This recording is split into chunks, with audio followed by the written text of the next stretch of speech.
So we've had an opportunity to learn how to upload our previously created lessons in PDF form, Google form, Word documents, notebook files.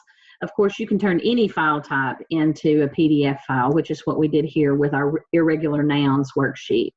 So we've uploaded it and we've transformed it into an independent handout activity that students can actually now digitally interact with that worksheet using ink tools, typing tools, the ability to add images and hyperlinks.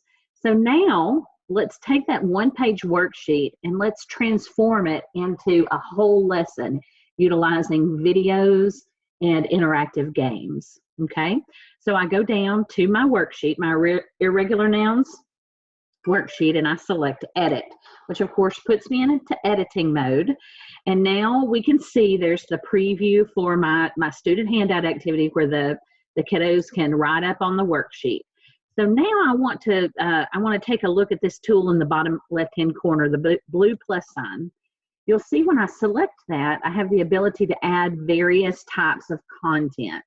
So let's take a look at YouTube. Let's say I want my kids to start off the lesson watching a video on irregular nouns, okay? So I can simply search. It's going to default to a safe search. But just a quick note, if you have a video that you know you want to use, you can just copy and paste the link from YouTube right in the search bar. And as long as it complies with our safe search guidelines, it'll pop right up.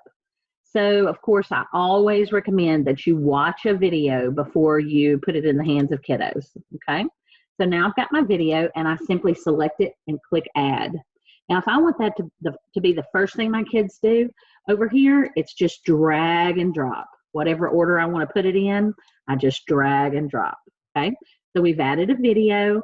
Then we have our handout activity. Now I'm going to go back to my blue plus sign and see some other things that I have available. Now I have a new page. This would allow me to add a title page or even a blank page where I want students to take notes or to add content. You'll notice I have a shouted out and response activity template as well.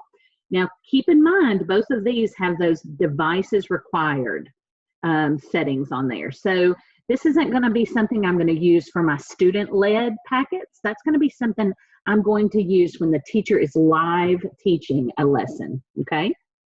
And just a quick note, if you ever can't remember or need a refresher on what an activity is, you could hover over the little toolbar there, and it will give you a quick little video and an explanation of what your activity is, okay?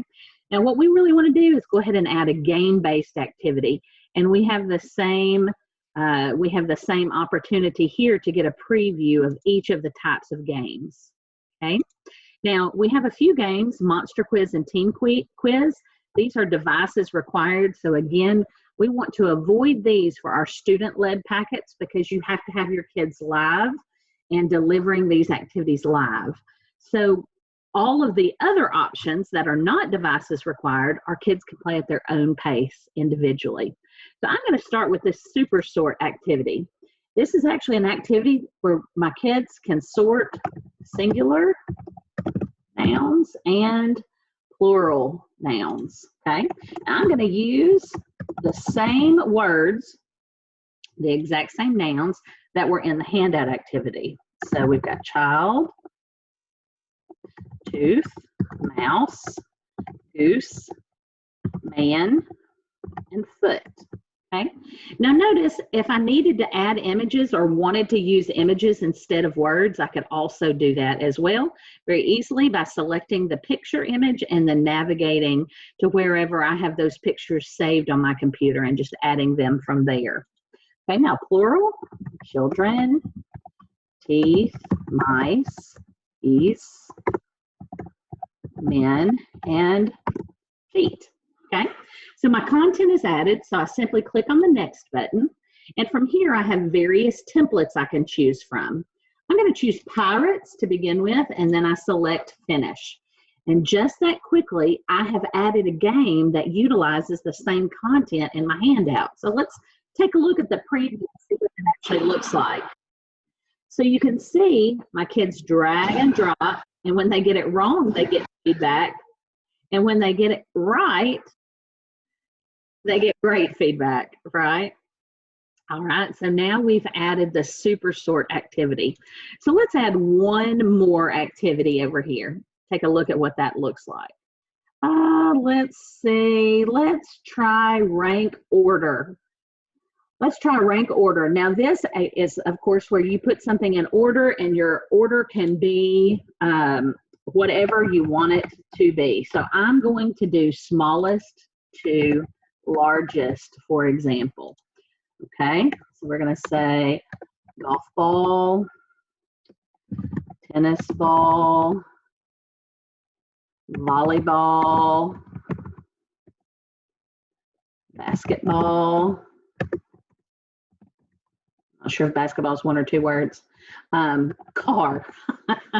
On the fly here. Notice you can see how we check our answers. We can check those instantly, or when prompted means after all of the selections have been made. Now we click next and we choose a template. I'm going to select baseball, and basketball, and click finish. And we can take a look at what this activity looks like. So when your kiddos put their choices in the answer box, you'll see when they get it correct, they shoot and they score. When they get it incorrect, they shoot and they miss. So we've now taken that PDF file, turned it into an activity that students can actually write, type, add images and websites to. We've added a video, an icebreaker video, or, we could have used Notebook, for example. If you have a YouTube channel, and we could have recorded our own video, uploaded that to YouTube, and done a little flipped learning there, a little flipped classroom learning. Then we've added 2 games to this activity, to this packet. Now we simply, as we know, go back to our dashboard and we share the link. And when we copy and paste the link and give it to mom and dad, when they select the link, of course, and their student logs in, they will see the complete activity with the YouTube video, with the independent handout activity.